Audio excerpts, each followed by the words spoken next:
Friends, क्या आपने कभी सोचा है कि जिस गांव को लोग कमाई के लिए सबसे कमज़ोर समझते हैं, वही गांव आपकी सबसे बड़ी ताकत बन सकता है।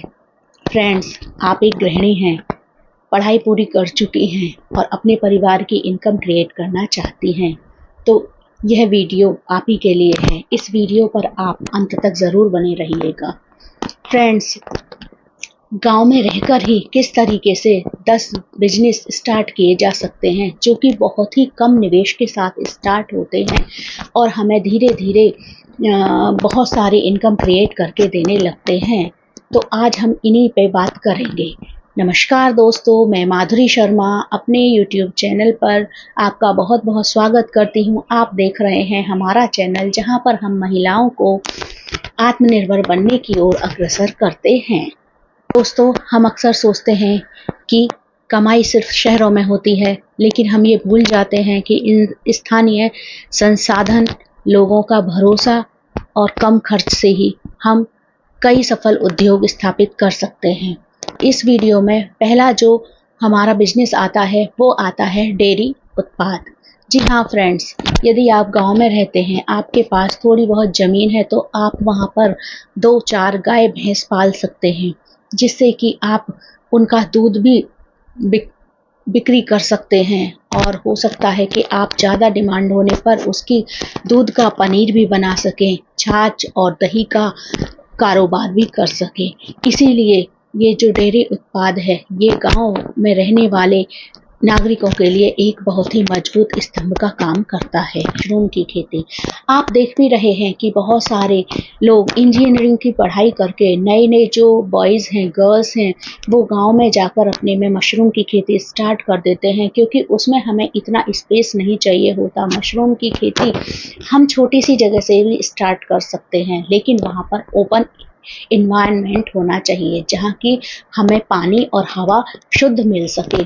तो देखा गया है कि इतना पढ़ने के बावजूद भी लोग अपने गांव में जाकर के मशरूम की खेती कर रहे हैं, क्योंकि मशरूम जो होती है वो ऊना दूने भाव में बिकती है।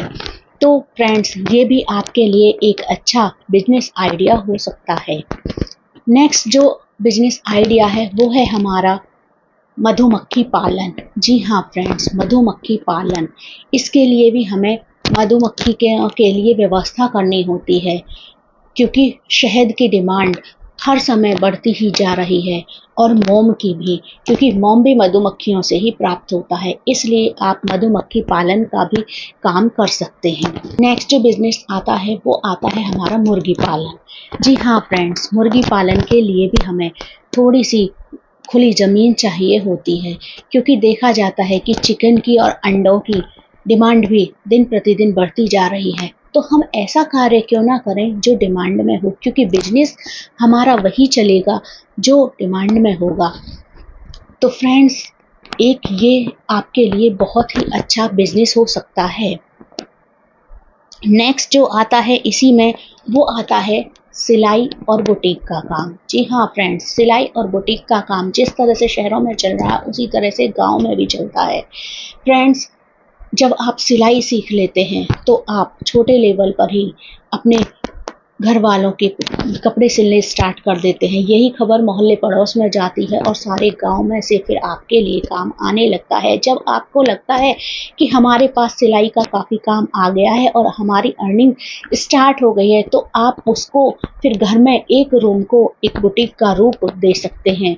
आप बाहर वाले पोर्शन को बुटीक का रूप दीजिए और उसी में अपना बुटीक स्टार्ट कीजिए और उसी में 1-2 लोगों को हायर कर लीजिए। नेक्स्ट जो पॉइंट आता है वो आता है ऑनलाइन रीसेलिंग। जी हाँ फ्रेंड्स, आजकल बहुत सारे जो गांव हैं वहाँ वो भी तरक्की से अछूते नहीं हैं, क्योंकि देखा जाता है कि ऑनलाइन सेवा हर जगह विद्यमान है। तो वहाँ पर आप अपनी जो सेलिंग होती है, जैसे कि मीशो ऐप से या फ्लिपकार्ट से आप कोई सामान परचेज करके उसे आगे बढ़ाने का काम करते हैं, तो मीशो और फ्लिपकार्ट और मंत्रा जो है वो ऐसे प्लेटफॉर्म हैं जो कि आपको रीसेलिंग पर आपको प्रॉफिट जनरेट कराते हैं, जैसे कि किसी उत्पाद पे 10%, 4%, इस तरह से। तो आपके लिए ये काम भी एक अच्छा काम हो सकता है। और फ्रेंड्स, नेक्स्ट जो हमारा बिजनेस आता है वो आता है नर्सरी या पौधों का काम। जी हाँ फ्रेंड्स, देखा जाता है कि अक्सर जब खुला स्पेस होता है तो हम अपने घर में कई तरह के पौधे तैयार कर लेते हैं। तो जब अगर हमारा ये शौक है, आपका भी ये शौक है, तो आप पौधों को उगाना शुरू कर दीजिए। और आपके पास यदि खुला एनवायरनमेंट है, ओपन एरिया है, तो आपके लिए ये बेहतर स्थिति है, क्योंकि आप पौधों का काम बहुत ही जल्दी स्टार्ट कर सकते हैं। उसमें कोई ज़्यादा ना तो लागत की ज़रूरत है, ना ही ज़्यादा मेहनत की। उन्हें बस हवा और पानी चाहिए। फिर आप शहर में जाकर के उनको बेच सकते हैं। अपना एक सिटिंग प्लेटफॉर्म तैयार करके नर्सरी का रूप दे सकते हैं, जहाँ से आप वहाँ से अपने पौधे शिफ्ट करके नर्सरी का लुक दे सकते हैं और अपने पौधों को बेच सकते हैं।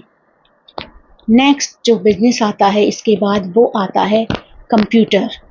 जी हाँ, जिसे कहते हैं हम डिजिटल सेवा उपलब्ध कराना।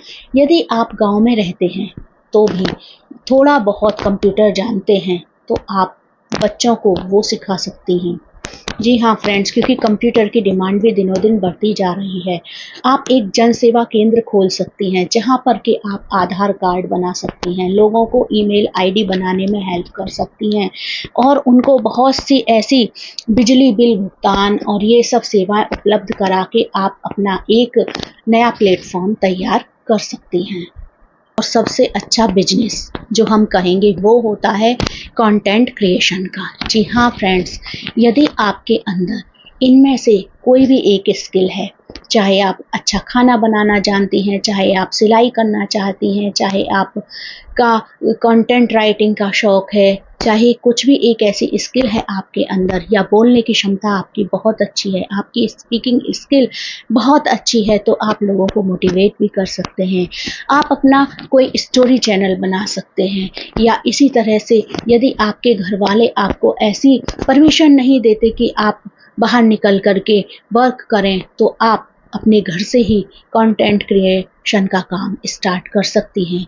आपको डांस अच्छा आता है, आप डांस की वीडियो बनाइए। आपको खाना अच्छा आता है, आप कुकिंग वीडियोस बनाइए। आपको सिलाई अच्छी आती है, आप उसकी वीडियो डालिए। आप फ्री हैं, आप कोई भी चैनल बना सकती हैं और उस पर वर्क करके अपने लिए सोर्स ऑफ इनकम क्रिएट कर सकती हैं। किसी भी बिजनेस को स्टार्ट करने के लिए सबसे ज़्यादा पैसे की ही ज़रूरत नहीं होती। सबसे ज़्यादा ज़रूरत होती है सीखने की इच्छा, लगातार मेहनत और कभी हार न मानना। जी हाँ फ्रेंड्स, जब ये तीनों आपके गुण मिल जाते हैं तो आपके लाइफ में सक्सेस श्योर ही हो जाती है। तो फ्रेंड्स, मेरी ये वीडियो यदि आपको पसंद आई हो तो वीडियो को लाइक कीजिए और चैनल को सब्सक्राइब कीजिए। Thank you.